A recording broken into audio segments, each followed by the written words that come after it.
Bismillahirrahmanirrahim. Assalamualaikum warahmatullahi wabarakatuh. Ya, kita melanjutkan kajian kita di Kitab Riyadhus Shalihin di bab tentang al-afu wal i'rad 'anil jahilin. Bab memaafkan dan berpaling dari orang-orang yang jahil. Berpaling dari orang jahil tentu maknanya seperti yang dijelaskan oleh para ulama, maknanya adalah tidak membalas perbuatan mereka, tidak melakukan seperti yang mereka lakukan. Berarti apa? Mendiamkan perbuatan mereka. Jika mereka mencaci, mencela, berarti kita tidak ikutan mencaci dan mencela. Jika mereka merendahkan, menghina, maka kita tidak perlu ikut-ikutan menghina dan merendahkan, tetapi membiarkan mereka. Nah, ini makna dari berpaling dari orang yang jahil. Karena banyak di antara kita yang membalasnya, ya, dicaci malah dia balas mencaci, mencela balas mencelahnya, marah balas dengan amarah juga. Maka ini bukan sifat orang yang beriman. Contoh dalam kehidupan keluarga rumah tangga, suami istri. Suaminya marah-marah, dibalas oleh istrinya dengan marah-marah juga, ngomel juga. Istrinya ngomel-ngomel, marah-marah, atau mulutnya kasar, dibalas oleh suaminya dengan marah-marah. Tentu ini bukan sifat orang yang beriman. Terus bagaimana dong? Istrinya marah-marah, ngomel, ngomong kasar, maka wa'arid 'anil jahilin. Berpalinglah dari orang yang jahil. Maksudnya jangan dibalas, diemin aja, ya, diemin aja. Udah diamkan saja. Begitu pula suami Anda marah-marah, maka bukan dibalas dengan marah-marah, dengan makian, bukan, tapi diemin aja. Nah, inilah makna dari wa'arid 'anil jahilin. Ini akhlak orang yang beriman. Faedahnya apa? Dia akan menghentikan konflik, mencegah terjadinya konflik, nggak berantem, nggak ribut. Dan faedahnya yang kedua adalah amarah itu tidak akan berlangsung lama. Ini orang yang marah-marah, istri Anda yang ngomel-ngomel, suami Anda marah-marah, nggak akan berlangsung lama, paling sebentaran. Kenapa? Karena tidak ada gayung bersambut, nggak ada lawan, ya diam sendiri nanti. Ini faedahnya. Jadi mencegah konflik yang begitu besar, dan dia pun tidak akan lama amarahnya itu. Nah, inilah sifat orang yang beriman kepada Allah Subhanahu wa ta'ala. Dan ini digandeng dengan apa? Memaafkan. Ya. Kita lihat hadis yang pertama, ayat-ayatnya sudah kita bahas.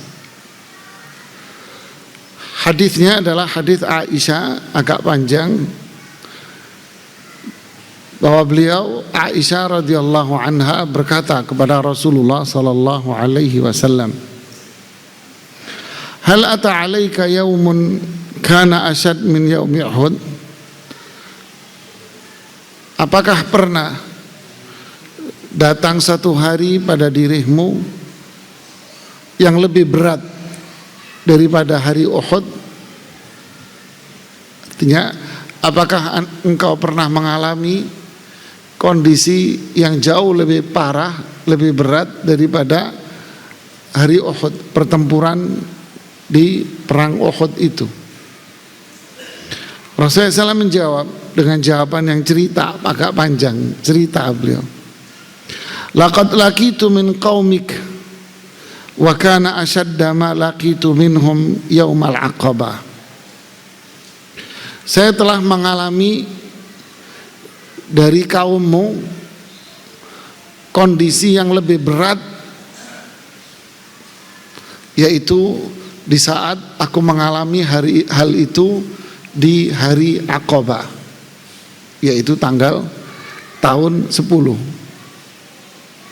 Maksudnya, aku mengalami kondisi yang berat dari kaummu sendiri, yaitu orang-orang Arab ini. Kondisi yang sangat berat sekali yang aku alami, yaitu pada tahun 10 kenabian sebelum hijrah, 3 tahun sebelum hijrah. Idza aradtu nafsi ala ibni abdi Yalail ibni abdi Kulal.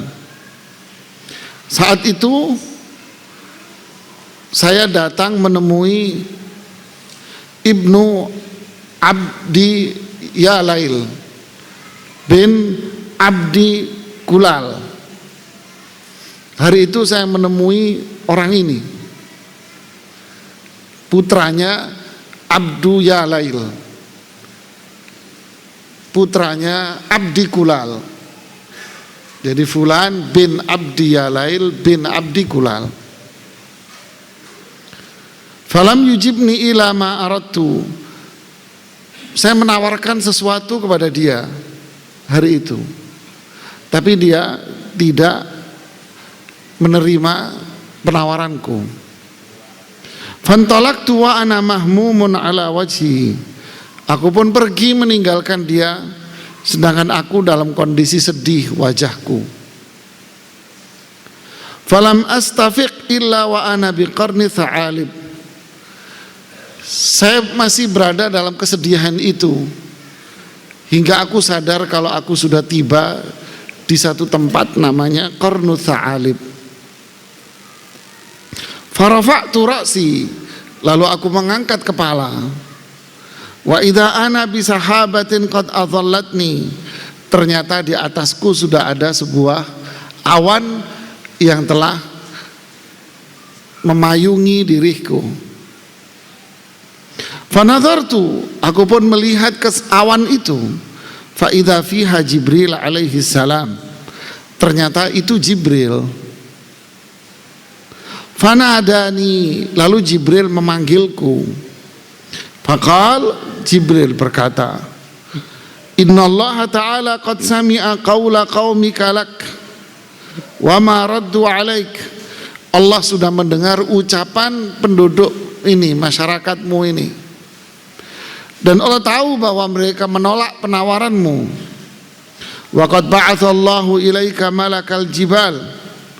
Dan Allah telah mengutus kepadamu malaikat yang menjaga gunung ini. Lita'murahu bima syi'ta fihim. Kamu boleh menyuruh dia apa yang kamu mau. Fanadani malakul jibal.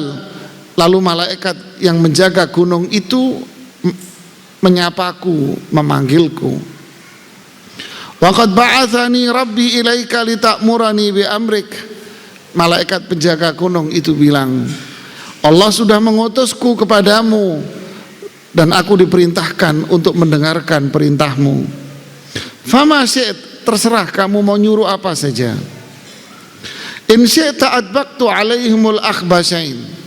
Kalau kamu mau, saya akan angkat 2 gunung ini dan akan saya tumpahkan gunung ini ke kota mereka. Lalu Nabi SAW menjawab, arju an yukhrijallahu min aslabihim man ya'budullaha wahdah la yusyrika bihi syai'a.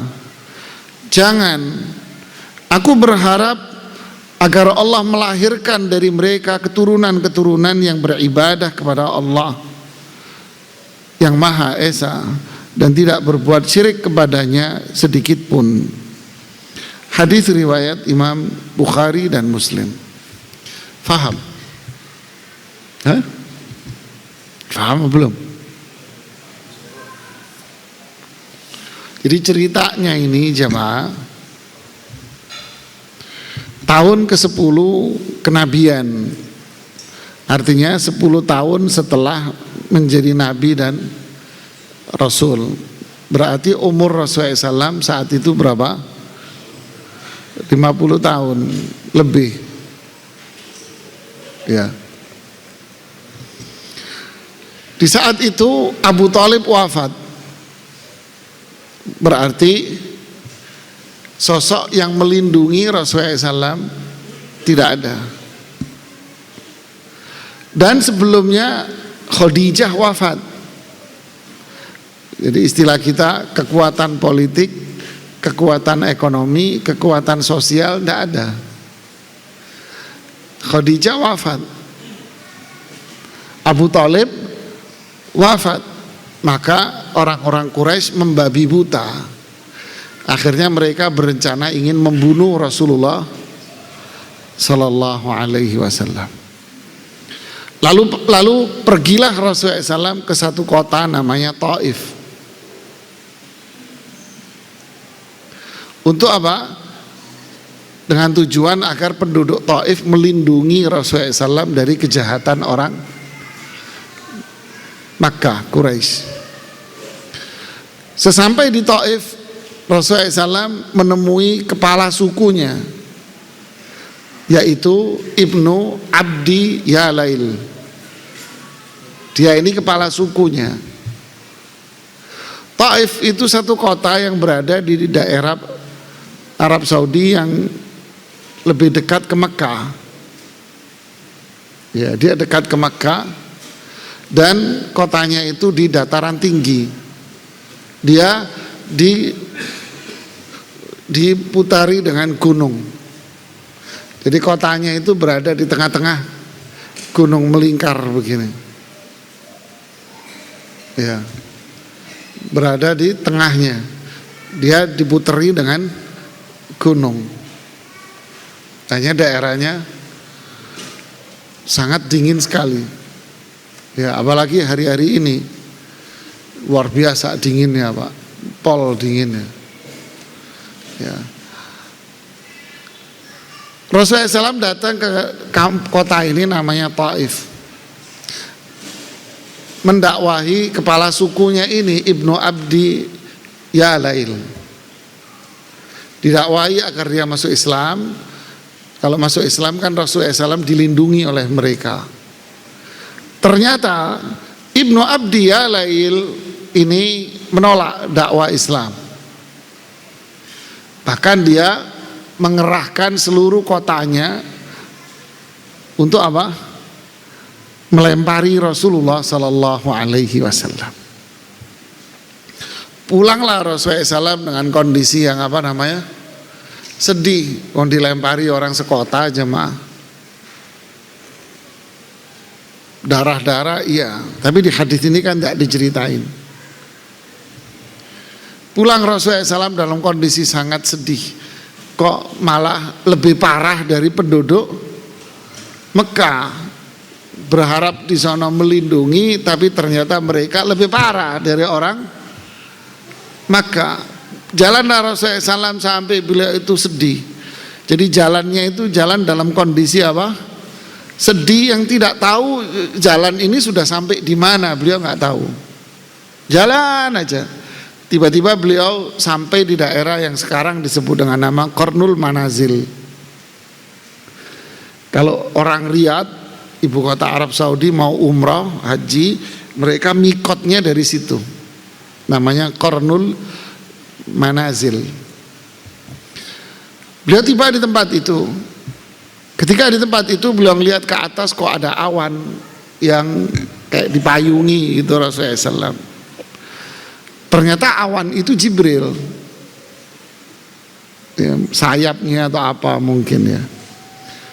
Kemudian malaikat Jibril memanggil Rasulullah sallallahu alaihi wasallam, dan malaikat Jibril memberitahu bahwa Allah sudah mendengar kesedihanmu dan Allah tahu apa yang dilakukan oleh penduduk Taif. Makanya Allah mengutus kepadamu malaikat yang jaga gunung ngelingker ini, Jabal Abu Qubais namanya. Ya, dua. Yang jaga gunung ini melingkar dua ini. Jadi dua gunung melingkar begini. Lalu malaikat ini pun menyapa Rasulullah SAW, dan dia mengatakan, aku diutus oleh Allah untuk mentaati perintahmu. Apapun yang kamu suruh saya akan lakukan. Andai kata ya Rasulullah, engkau menyuruh aku untuk mencopot gunung dua ini, tak lepas nih gunung dua ini, dan saya akan tumpahkan gunung ini ke kotaknya dia. Andai dilakukan jemaah, mungkin tak ada cerita kota yang namanya kota Taif. Coba bayangin, andai terjadi itu cerita kota Taif, mungkin apa? Kelar. Ya. Tapi apa kata Rasulullah SAW? Jangan. Lalu beliau berdoa, semoga Allah melahirkan keturunan-keturunan dari orang-orang yang ingkar-ingkar ini, yang beriman kepada Allah dan bertauhid. Faham jemaah? 10 tahun, 11 tahun setelah kejadian, enggak 10 tahun ya. Tahun ke-10 berarti 12 tahun kira-kira, atau 13 tahun setelah itu. 13 tahun, 14 tahun setelah itu, penduduk Taif masuk Islam semuanya.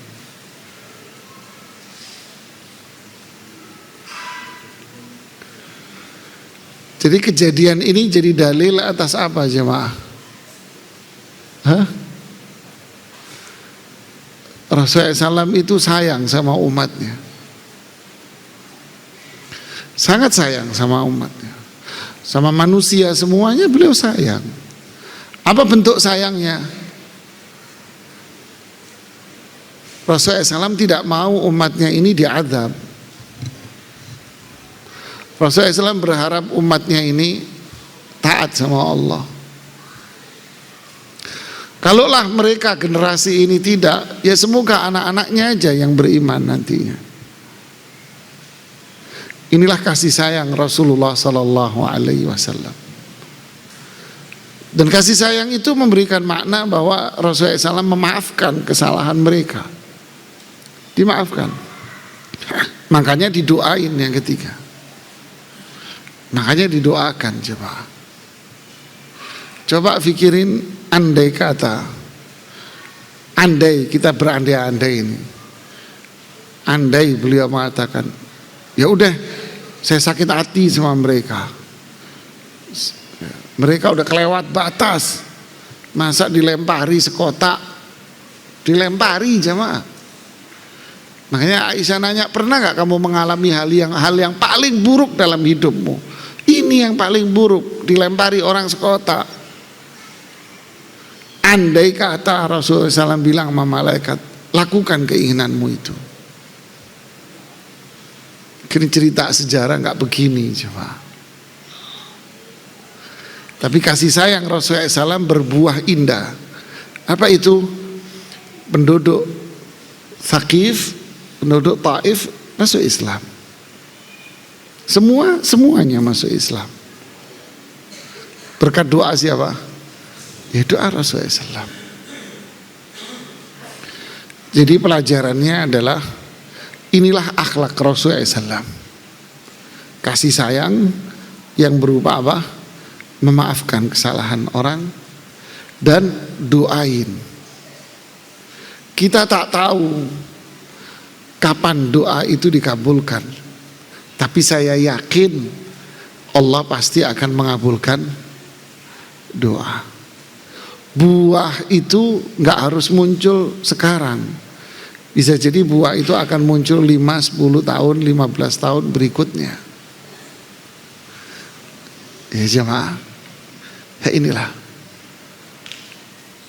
Jadi akhlak yang mulia, memaafkan kesalahan orang, tidak membalas kejahatan orang, justru malah membalasnya dengan kebaikan, yaitu mendoakan dia. Yakinlah, pasti sikap Anda yang baik, memaafkan, tidak membalas, bahkan mendoakan mereka, pasti akan berbuah kebaikan. Kapan? Nggak tahu, wallahu alam. Bisa cepat, bisa lambat. Ini Rasulullah SAW tahun ke-10 kenabian, sedangkan suku Thaqif masuk Islamnya tahun ke-10. Berarti kira-kira 13 tahunan jemaah. Lihat jaraknya.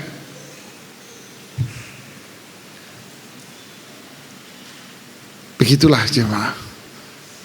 Inilah akhlak yang mulia. Jadi kalau ada orang yang salah sama kita, ya udah maafin saja dan doakan dia. Semoga Allah memberikan hidayah dan kebaikan buat dia. Jangan dibalas, maafkan, doakan. Tapi dia masih jahat terus, Ustadz. Iya, ini aja jeda waktunya 13 tahun kok. Ya udah, yakin aja pasti akan ada apa? Perubahan. Kapan? Wallahu, udah sabar saja. Ya. Begitulah dalam kehidupan rumah tangga juga sama aja Pak. Ya, istri Anda berbuat kesalahan, ngomel dan sebagainya, keras, kasar, maafkan dia. Jangan dibalas, doakan. Rabbana hab lana min azwajina wa dzurriyyatina apa qurrata ayun, menyenangkan karena ketaatan kesolehan dia. Wa ja'alna lil muttaqina imama, jadikan kesolehannya dia itu buat suri tauladan yang lain. Doain. Begitu pula sama suami Anda begini dan begitu, jangan dibalas, maafkan dia, doain dia. Yakinlah kebaikan dan doa itu pasti dikabulkan. Sampai Umar bin Khattab bilang apa? Saya tidak pernah berpikir apakah doa saya dikabulkan. Enggak, saya nggak pernah mikir itu. Yang saya pikirin adalah apakah saya sudah berdoa. Loh kok bisa? Iya, karena Allah janji, ud'uni, doa kamu saya kabulin. Masalahnya bukan Allah ngabulin doa saya atau tidak, bukan. Tapi masalahnya saya sudah doa apa belum. Ya kita kan enggak, doa belum, doa baru sekali 2 kali sudah minta apa? Minta diijabahi. Ya gimana sih Mas? Gimana sih? Saya sudah nggak kuat Ustadz. Loh yang salah ya Anda sendiri. Anda menyerah, putus asa. Padahal Allah bilang apa? La taqnatu min rahmatillah, la tayasu min rauhillah. Jangan putus asa kamu dari rahmat Allah. Jangan putus asa kasih sayang Allah, jangan. Rasulullah SAW nggak putus asa. Malaikat lo yang datang, nggak tanggung-tanggung. Jibril lo yang datang. Malaikat yang jaga gunung, Allah yang nyuruh. Kamu taati apapun yang dimaui oleh Muhammad Rasulullah SAW. Tetap Allah Rasulullah SAW tidak mau, enggak, jangan. Ini luar biasa jemaah.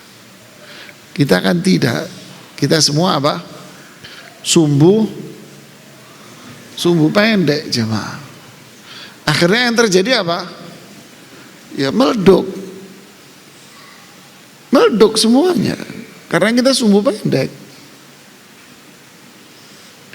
Kok bisa jadi sumbu pendek? Ya itulah hawa nafsu syaitan. Kenapa? Yang kedua kita punya angan-angan seperti nonton TV. Nasihati sekarang tobat. Kayak di sinetron. Ya kan? Lihatlah jemaah. Terkadang dikabulkannya setelah wafat. Setelah Anda wafat. Ya kan? Setelah Anda wafat, Anda dikabulin.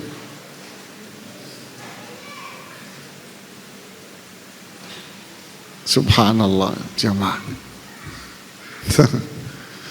Ya inilah memaafkan orang, jangan dibalas, terus apa? Doakan, ya, semua akan baik. Hadis yang berikutnya masih dari Aisyah radhiyallahu taala anha berkata, "Ma daraba Rasulullah sallallahu alaihi wasallam syai'an qad biyadihi wala imra'atan wala khadima illa an yujahida fi sabilillah wa ma nila minhu syai'un qad fayantaqima min sahibih illa an yuntahaka syai'un min maharimillah fayantaqimu lillahi ta'ala." Rawahu Muslim. Tidaklah Rasulullah SAW memukul sesuatu sama sekali. Rasulullah SAW tidak pernah memukul sesuatu sama sekali dengan tangannya, tidak pernah. Tidak pula pada seorang perempuan pun, dan tidak pula pada seorang pembantu pun tidak pernah mukul, kecuali itu jihad di jalan Allah. Tidaklah sesuatu buruk menimpa Rasulullah SAW kemudian beliau membalas dendam pada pelakunya, tidak, kecuali ada sesuatu dari kehormatan Allah yang dia injak-injak, barulah Rasulullah membalas karena Allah. Artinya inilah kasih sayang Rasulullah sallallahu alaihi wasallam. Beliau tidak pernah berbuat kasar sama siapapun. Ya, kasar nggak pernah dia. Mulutnya nggak pernah kasar, tangannya juga nggak pernah kasar, nggak pernah mukul orang. Perempuan enggak, pembantunya enggak, siapapun enggak pernah mukul Rasulullah SAW. Kalaupun ada seseorang yang menghina dirinya, beliau SAW juga tidak akan membalasnya kok, kecuali dia menghina Allah Subhanahu wa ta'ala, barulah Rasulullah SAW akan membalasnya karena Allah, bukan karena dirinya. Karena Allah yang dihina. Tapi kalau dirinya yang dihina, ya sudahlah, biarin aja. Inilah akhlak Rasulullah sallallahu alaihi wasallam. Gimana jemaah? Kalau kita sekali lagi sumbu pendek jemaah. Kadang jangankan kita dimaki-maki, kita nggak diapa-apain sama orang pun tersinggung. Si fulan mungkin berbuat sesuatu sama orang lain, tapi kita yang tersinggung. Benar tidak? Si fulan berbuat sesuatu yang menurut kita nggak baik kepada si A. Kita lagi lewat atau ngeliat, tapi ikut-ikutan apa? Hah? Ikut-ikutan marah. Wah, nggak bener nih orang. Padahal dia nggak tahu ceritanya. Seperti yang viral kemarin, pengendara mobil marah-marah sama dinas perhubungan. Dia ceritanya nggak tahu, mongko Anda ikut-ikutan marah. Ini orang kita marah sama kamu enggak, tuh orang marah sama dia, dan ceritanya apa, kenapa dia marah, Anda nggak tahu, kenapa Anda ikut campur? Ini yang benar-benar sumbu pendek kita ini. Dan menganggap itu adalah sebuah sikap hero pahlawan. Ya, apalagi zaman sekarang semua harus diviralin gitu ya. Ya akhi fillah, ini bukan akhlak orang yang beriman. Ya. Tidak pernah ngomong kasar, nggak pernah mukul orang. Kadang ada orang suka mukul istrinya. Ini suaminya apa ini? Nempeleng istrinya. Ini bukan yang beriman ini. Ada lagi istri yang mukul suaminya. Lu ada Pak, berapa hari yang lalu ada orang WA sama saya, seorang suami WA bahwa dia mau menceraikan istrinya. Kenapa? KDART. Saya bilang, sebentar Mas, ini yang melakukan KDART siapa? Istri saya Ustadz. Lu kok aneh? Saya bilang kok aneh. Rupanya pendekar istrinya ini. Iya, waktu itu saya duduk sama anak saya, kemudian dia marah-marah, kemudian ada apa barang gitu ya dilemparkan ke dia, kemudian saya ditendang sama dia. Wah, ini istri model apa ini? Ada lagi jamaah yang ngeluh bahwa suaminya istrinya dibangunin sholat subuh, marah, lalu suaminya ditendang. Dibangunin sholat subuh nggak mau, kemudian mulutnya maki-maki. Saya bilang kalau ada istri begini sih cerain aja Mas. Ya. Begitu juga laki-laki yang seperti ini luar biasa. Mau nggak Anda nempeleng temanmu?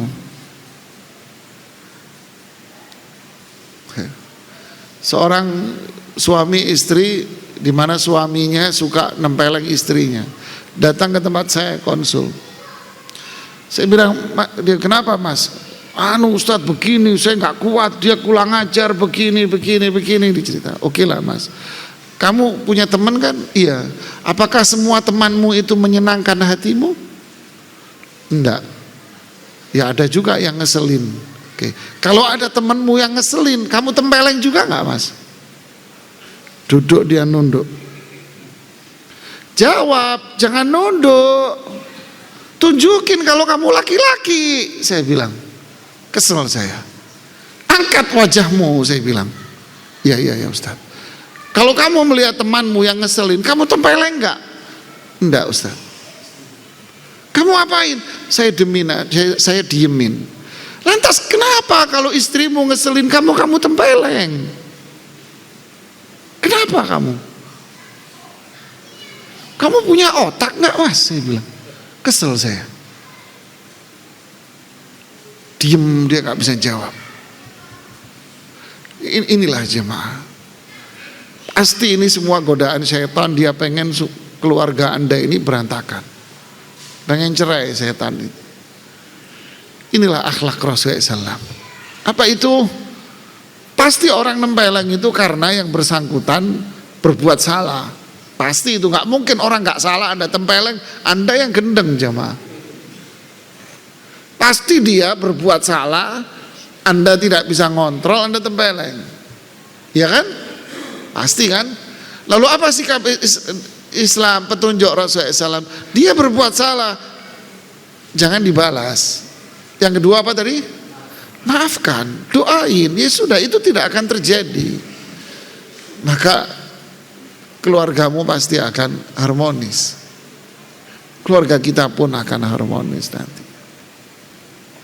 Terjadi itu lagi, ya sudah. Dan itu akan menjadi style Anda akan nyaman aja, biasa aja. Setan akan bisiki lagi kalau Anda melakukan itu. Jangan mau Anda direndahkan. Ini namanya wibawa Anda diinjak-injak, bener gak? Itu bisikan setan. Dia kurang ajar, Anda diem aja. Ya, mana wibawa Anda, mana kelalakian Anda. Ini bisikan setan, siapa? Bisikan setan Mas. Jangan dengerin.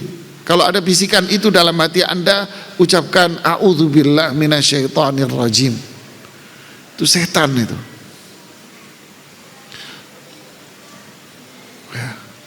Atau saudara Anda tahu kamu digituin sama suamimu, sama istrimu, diem aja, balas dong. Jangan dengerin, ini setan manusia ini. Didiem, jangan. Inilah petunjuk Al-Quran. Inilah petunjuk Rasulullah Sallallahu Alaihi Wasallam. Untuk apa? Untuk mendapatkan kemuliaan. Karena maaf itu mulia, derajat yang tinggi di sisi Allah.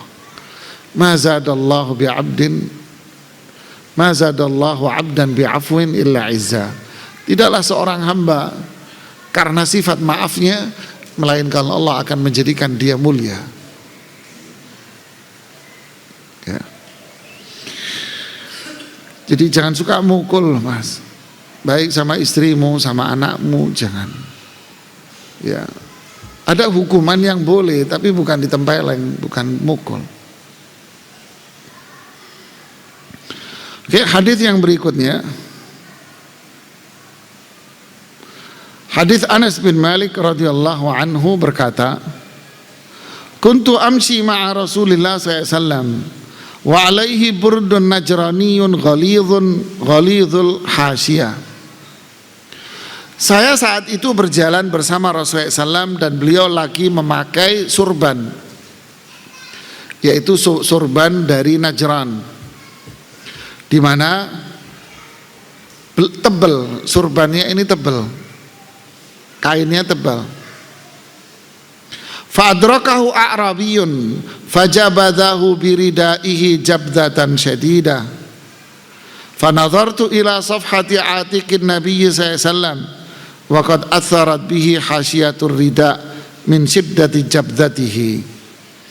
Lalu tiba-tiba muncullah seorang badui, orang pedalaman. Lalu dia menarik ujung surban Rasulullah SAW dengan tarikan yang sangat keras. Saya melihat di leher Rasulullah Sallallahu Alaihi Wasallam itu ada bekas dari surban Rasulullah SAW yang keras itu, yang tebal itu, membekas di lehernya Rasulullah SAW karena kerasnya tarikannya itu. Paham enggak? Jadi maksudnya mau negor gitu loh. Tapi ya caranya orang Badui, orang gunung, ditarik surbannya, dan surbannya itu jenis kain yang tebal, lalu membekas di lehernya Rasulullah SAW. Berarti kan cukup keras, memar gitu ya, panas. Tsumma qal, sudah begitu ngomong begini dia, ya Muhammad, ngomongnya gitu doang, murli min amalillahi alladhi indak, wahai Muhammad, bagilah harta Allah yang ada di tanganmu kepadaku. Di riwayat yang lain, ya Muhammad, murli min malillahi alladhi indak, bagilah harta Allah yang di tanganmu itu kepadaku. Fa innaka la tahmilu li min malik, karena kamu tidak boleh memegang hartaku itu untukku. Faham? Itu harta milikku, kamu nggak boleh pegang-pegang. Wala min mali abik, dan itu bukan harta bapakmu juga. Ini mulutnya apa? Udah ditarik, berbekas pada lehernya, ngomongnya kasar lagi. Apa jawaban Rasulullah sallallahu alaihi wasallam? Fadhahika thumma amara lahu bi'ata. Rasulullah SAW hanya senyum dan menyuruh para sahabat untuk membagi harta itu kepada dia. Allahu Akbar. Apa ini jemaah? Tidak membalas, justru apa? Memaafkan dan berbuat baik. Ya, berbuat baik itu bisa mendoakan, bisa memberi, berbuat baik. Lihatlah jemaah. Seperti ungkapan Ibnu Qayyim rahimahullah di Madarijus Salikin, beliau bilang, para ulama salaf mengatakan, jika pipi kanan Anda ditempeleng orang, maka katakan kepada dia apa? Pipi yang kiri belum kamu tempeleng, Mas. Ini ungkapan, bukan beneran. Maksudnya kalau dia jahat sama kamu, maka berbuat baiklah sama dia. Berbuat baiklah sama dia.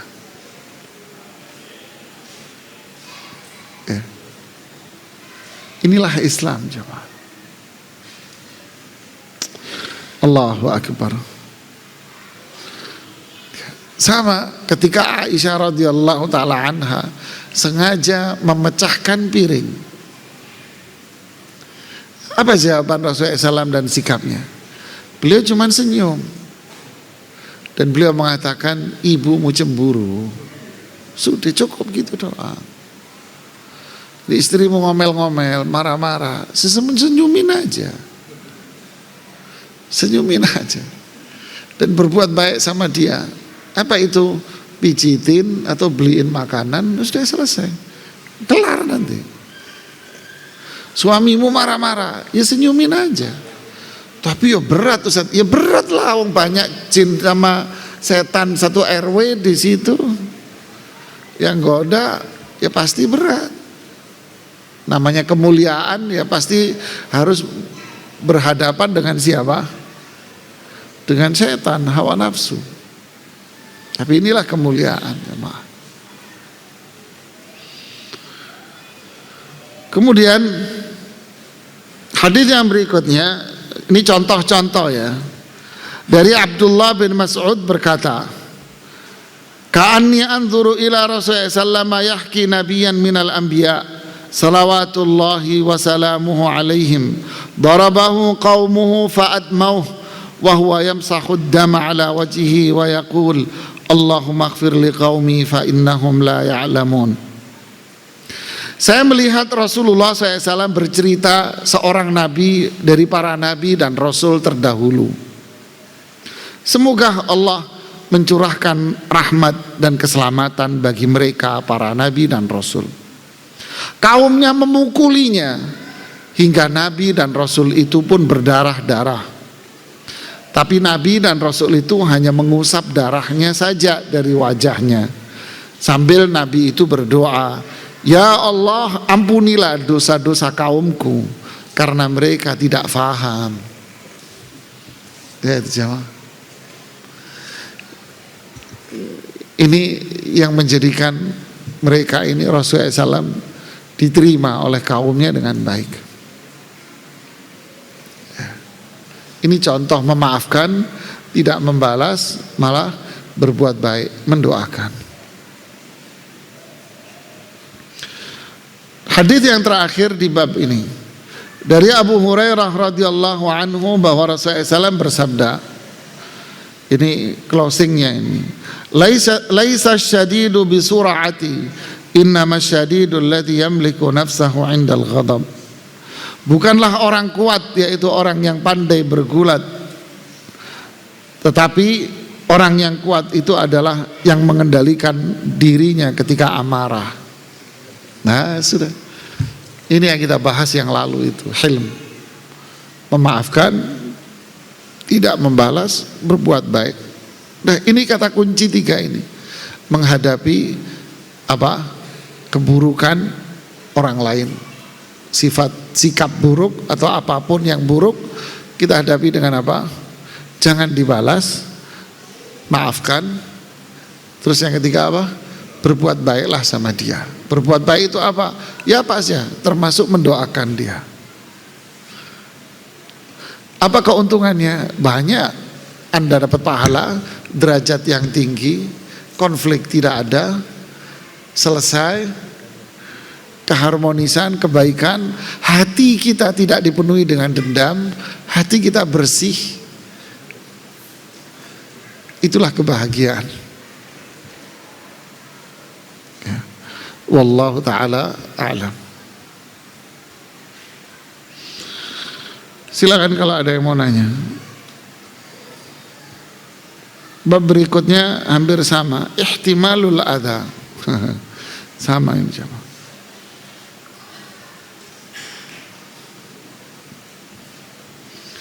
Ada yang mau bertanya? Oh, ini ada yang bertanya. Waduh, curhat ini. Mohon bantuan penjelasan Ustadz. 1, hukum asuransi dan bagaimana jika sudah mengikutinya. Haram jamaah. Haram asuransi. Kenapa? Di situ ada riba, di situ ada judi. Ya. Di situ ada gharar, tidak jelas. Kok bisa? Dari mana?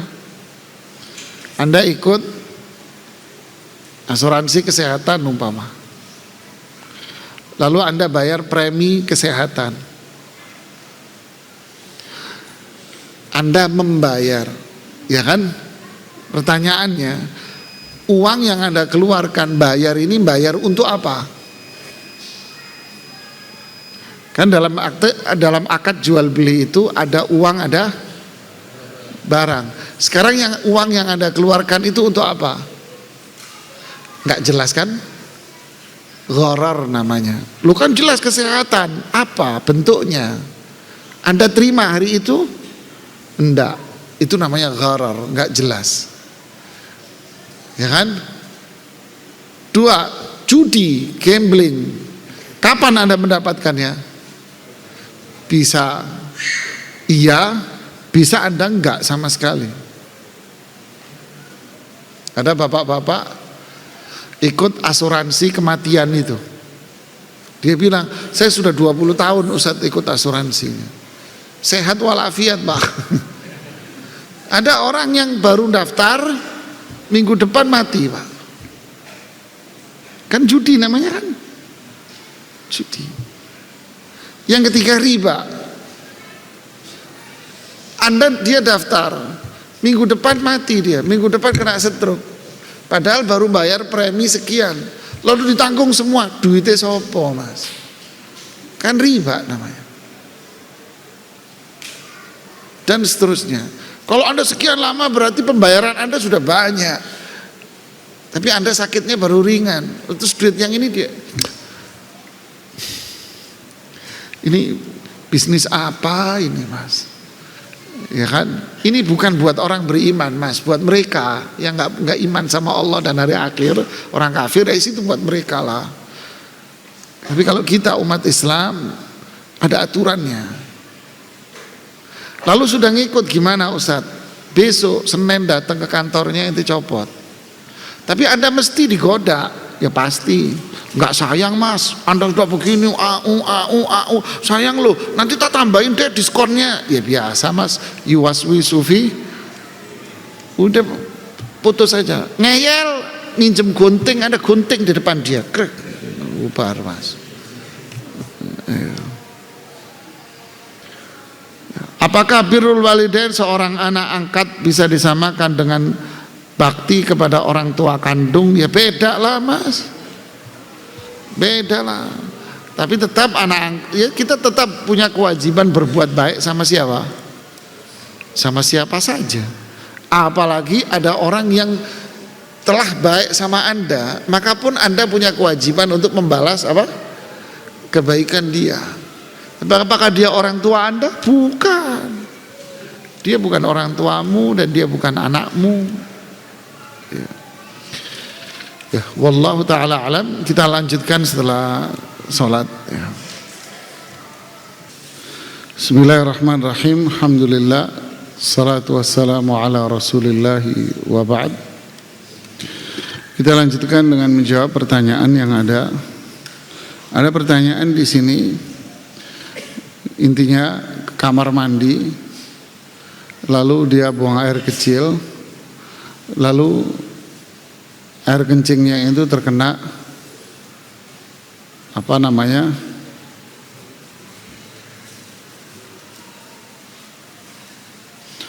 jadi air kencingnya terkena bak kamar mandi gitu ya. Maksudnya bak ini apa? Bak kamar mandi, bagaimana cara membersihkannya? Kalau kena umpama ini baknya, kan biasanya kamar mandi gini ya. Kalau air kencingnya itu terkena sininya, ya kan? Ya cukup dia siram aja bagian sininya aja. Apakah perlu pakai sabun atau apa? Ngapain? Siram aja, cukup. Tapi kalau air kencingnya itu masuk ke dalam, ya kan biasanya kan bak nggak begitu besar kalau kamar mandi ya, dan nggak penuh, maka lebih baik ya Anda tanggung jawab bersihin. Kamu buang airnya, ya kan, dikuras karena dia apa, najis, kena barang najis. Tapi kalau pertanyaannya kena baknya, berarti cukup diapain, disiram aja, selesai. Kemudian pertanyaan yang kedua, apa hukum membuka konveksi kebaya? Nah, tentu ini bagian dari apa, tolong menolong dalam hal kemungkaran. Ya, tidak boleh. Karena kebaya jelas-jelas dipakai di luar rumah. Ya, ini tidak boleh. Ya. Ini larangannya apa? Larangannya dari sisi dipakainya nanti. Ini termasuk bagian dari tolong menolong dalam kemungkaran. Ya. Bagaimana hukumnya wanita yang sedang haid masuk ke dalam masjid, akan tetapi tidak memakai pengaman? Ya, masalah perempuan yang haid masuk masjid ini masalah perbedaan pendapat di kalangan para ulama fikih. Ada yang mengatakan boleh, ada yang mengatakan tidak boleh. Jawaban pendapat yang kuat adalah tidak boleh. Ya. Jawaban yang kuat adalah tidak diperbolehkan, kecuali tentu ini ada dalil-dalilnya ya. Kecuali guru ustadzah yang dimana di sana tidak ada guru lain kecuali dia. Ya, nggak ada ustadzah lain yang menggantikan dia. Tapi kalau ada ustadzah yang lain, maka dia tidak boleh masuk masjid karena bisa apa? Dibikin jadwal, dioplos begitu ya. Tapi kalau nggak ada lagi, cuman dia tok satu-satunya, maka itu boleh. Bagaimana sikap kita bila istri selingkuh? Definisi selingkuh ini apa? Sebab kata selingkuh di masa sekarang ini sudah bias, terlalu bias, sampai hanya sekedar WA-an sama orang lain laki-laki udah dibilang selingkuh. Suaminya WA-an sama perempuan sudah dibilang apa? Selingkuh. WA-an doang. Siapa nih perempuan ini? Ya mungkin kenalan dia yang lama. Gimana kabarnya mas? Oh alhamdulillah baik. Wah, biasalah ngobrol begitu.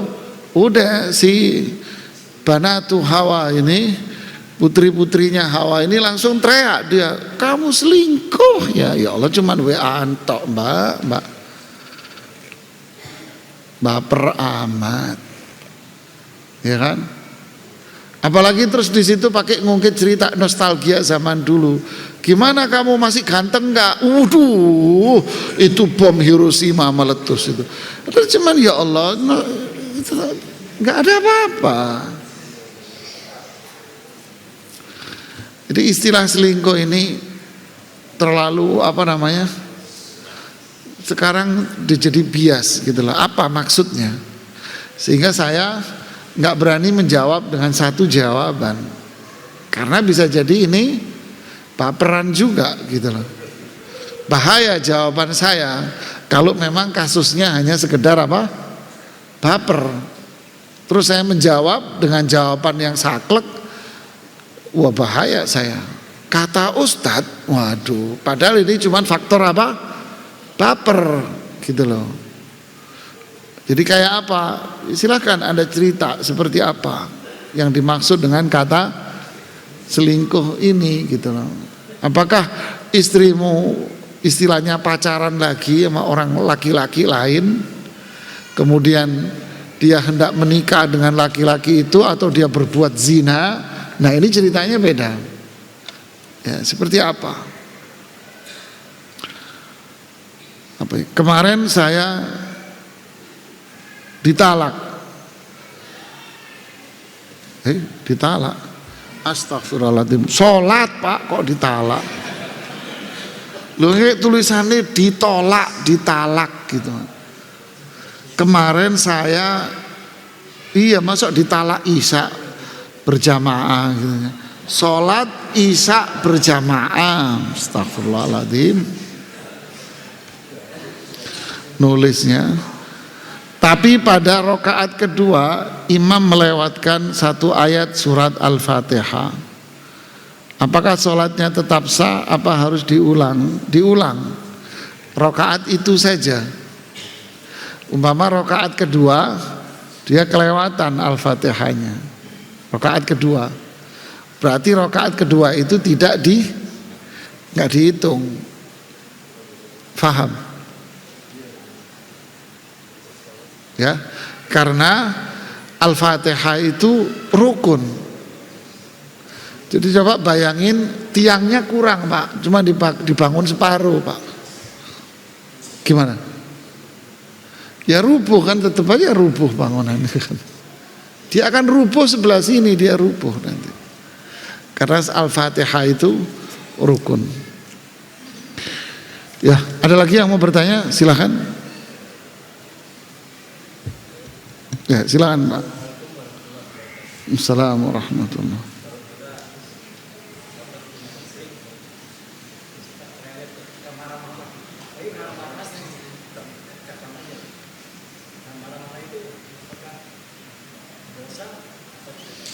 Ya. Seorang istri yang cerewet, marah-marah, ya mohon maaf Ibu, ini pertanyaannya begitu. Sepertinya memang perempuan itu begitu, Pak, tabiatnya dia. Ya. Dia akan berbeda antara dia berada di dunia luar dan ketika dia berada di dalam rumah. Itulah perempuan. Dia kalau di luar, dia akan menjadi sosok wanita yang kemayu. Dia akan jaim, jaga image, cara jalan, cara ngomong, dia akan jaga itu. Itulah perempuan. Tapi ketika dia di dalam rumah, disitulah dia akan kelihatan aslinya seperti apa. Dan siapa yang ada di dalam rumah itu? Yang ada di dalam rumah itu adalah suaminya, anaknya. Nah, di situ akan asli, dia akan keluar. Tak ada jaim-jaiman lagi dia. Jadi kalau dibilang perempuan cerewet, ya memang itulah dia. Rasulullah SAW mengatakan, fa innal mar'ata khuliqat min dil'in wa inna a'waja ma fi dil'i a'la. Perempuan itu diciptakan oleh Allah dari tulang rusuk, empuk. Dan tulang rusuk yang paling bengkok itu bagian atas. Imam Ibnu Hajar Al-Asqalani mengatakan, maksud dari hadis ini bahwa yang paling bengkok bagian atas itu adalah mulutnya. Jelas Rasulullah SAW, mulutnya paling bengkok dia. Ya. Terus gimana dong? Ya Anda sadar memang begitu watai, Mas. Gak bisa dia ngomong sebentar gitu, gak bisa. Dia mesti akan menjadi kereta yang bergerbong 20 rangkaian, Mas.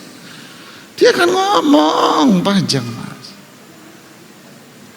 Dan ketika dia di depan orang yang dia merasa dia dekat dengan dia akan menunjukkan. Gitu loh.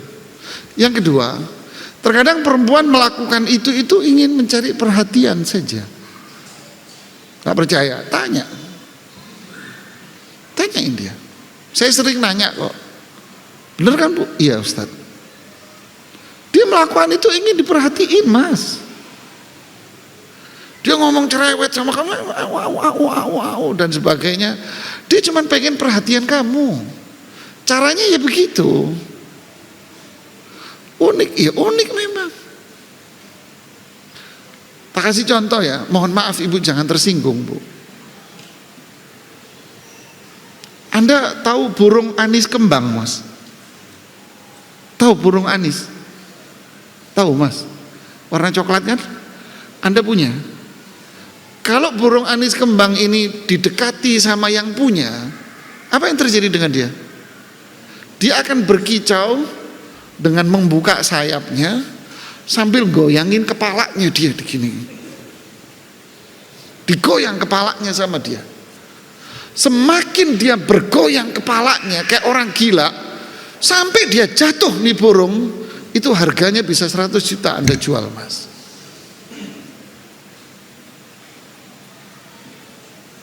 Kapan dia melakukan itu? Kalau yang punya datang. Kalau ada orang yang dekat dengan dia, dia berbuat itu. Tapi kalau orang lainnya nggak dikenal, tiba-tiba Anda giniin, diem dia. Bener kan? Perkutut. Ya, bapak-bapak yang tua-tua ini suka, bener kan, Pak? Iya, sama, Pak. Dia merasa, ngapain dia begitu? Dia pengen apa, Pak? Pengen dekat. Pengen deket, Pak. Ada lagi jenis, mohon maaf Ibu, ini sekedaraan contoh, jangan tersinggung. Ada lagi burung kayak jalak putih. Ya. Dia kalau dekat dengan pemiliknya, ngapain dia? Matok, Pak. Dia matok, Mas. Dia matok itu ngapain? Dia pengen deket sama Anda. Dengan cara apa? Dengan cara tanganmu dipatok. Maksud saya, manusia ini macam-macam, Mas. Laki juga begitu aneh-aneh, Mas. Laki juga aneh-aneh kok, wataknya sama. Ya, ada laki yang ingin diperhatikan oleh istrinya dengan cara marah. Ada laki yang ingin diperhatikan oleh istrinya dengan cara diem. Iya kan? Begitulah sama, Mas. Perempuan ada pengen diperhatikan oleh suaminya dengan cara apa? Ngomel. Dan dia melakukan itu nunjukin apa? Perhatian sama Anda. Cuman gayanya. Makanya kalau Anda menghadapi dia dengan amarah, dia ngerasa Anda ngelawan. Ya mohon maaf ya, ini watak, Mas. Kalau Anda kasari, dia ngerasa dia dilawan gitu loh, Mas. Kalau dia ngerasa dilawan, 1 dikali 1 111, tambah galak dia. Terus gimana? Senyumin aja. Karena yang dia inginkan itu perhatian kamu, Mas. Gak percaya? Cobain di rumah nanti. Cobain aja. Cobain, Mas. Ente belum nikah udah dengerin aja. Sudah begitu, Mas, perempuan. Makanya disebut kaum yang lemah. Ini lemah, nih perempuan ini kaum yang lemah. Kata Imam Nawawi kaum lemah. Ya, makanya kita disuruh apa? Laki-laki disuruh lembut, lembutlah sama dia. Begitulah Pak Bu. Jadi nggak ada perempuan terus diem nggak ngomel, itu sakit dia Pak. Periksain ke dokter. Ya Bu ya. Kayak anak kecil diem doang anak. Tumben nih anak saya nggak banyak ngomong. Oh periksa ke dokter Pak, sakit anakmu. Bener kan? Tapi kalau anakmu begini lompat cono sehat walafiat. Sama seorang ibu nilai anaknya lagi sakau, lagi make sabu-sabu, narkoba atau enggak, tahu dari mana? Diem. Ada ibu cerita. Kalau anak saya udah diem doang Ustaz, diem, diajak ngomong diem, makan diem, oh berarti lagi make dia. Tapi kalau di rumah lagi cerewet, sehat. Mas, jangan menilai semua yang cerewet perempuan itu ngelawan Anda. Tidak. Zainab istri Rasulullah SAW dijuluki oleh Aisyah radhiyallahu anha dengan apa? Haddadah. Kalau ngomong keras, kasar. Zainab bintu Jahsh Haddadah katanya. Kalau ngomong kasar. Siapa dia? Zawwajani Allah min fawqi sab'i samawat wa zawwajukumullahu aba'ukum. Yang nikahin saya Allah dari atas langit yang ketujuh. Kalau kalian yang menikahkan kalian bapakmu semua, aku yang nikahin Allah dari atas langit sono, tanpa akad nikah Zainab. Begitu mulianya ini perempuan, tapi punya sifat apa? Haddada. Perempuan Aisyah cemburu, Hafsah cemburu. Ini dijamin surga semua, apalagi yang nggak jelas. Tambah lagi, jangan dianggap itu perlawanan. Oh ini lagi nusyus, ngelawan saya. Terus Anda mau kawin sama siapa? Lawang semua perempuan begitu. Iya Mbak ya? Anda mau kawin sama siapa? Semua perempuan cerewet. Enggak, saya mau ceraiin, silakan. Terus mau kawin sama siapa? Mau perempuan lain kan? Ya perempuan lain cerewet juga. Kamu cerai nikah, sudah begitu. Sama laki-laki juga gitu. Ustadz saya mau gugat suami saya. Kenapa? Pemarah. Terus kamu mau kawin sama siapa? Laki-laki juga kan? Apa bedanya suamimu sama laki-laki itu? Kalau kita tidak memiliki sifat kelembutan, pemaaf, berbuat baik, nggak bisa kita hidup jamaah. Memang sulit, ya sulit lah, namanya surga mahal kok, murah. Tapi itulah kebahagiaan. Paham Pak ya? Jangan dianggap omelan itu terus, oh ini lagi melawan. Terus ente mau nikah kawin sama siapa Mas? Tidak ada. Paham adik ya? Ente, iya.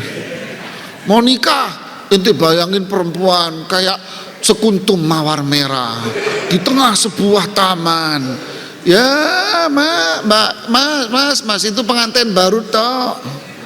Paling 2 bulan Mas. Ya, habis itu jadi rujak itu loh, rujak ulek, gak serut. Sabar aja, itulah kehidupan. Ya, ada lagi. Ya beginilah saya kalau ngomong belak-belakan aja kan lebih enak. Ya. Ada lagi? Udah cukup ya, udah isyaknya udah malam sekarang ya. Ya ini subhanakallahumma bihamdik asyhadu an la ilaha illa anta astaghfiruka wa atubu ilaik. Assalamualaikum warahmatullahi wabarakatuh.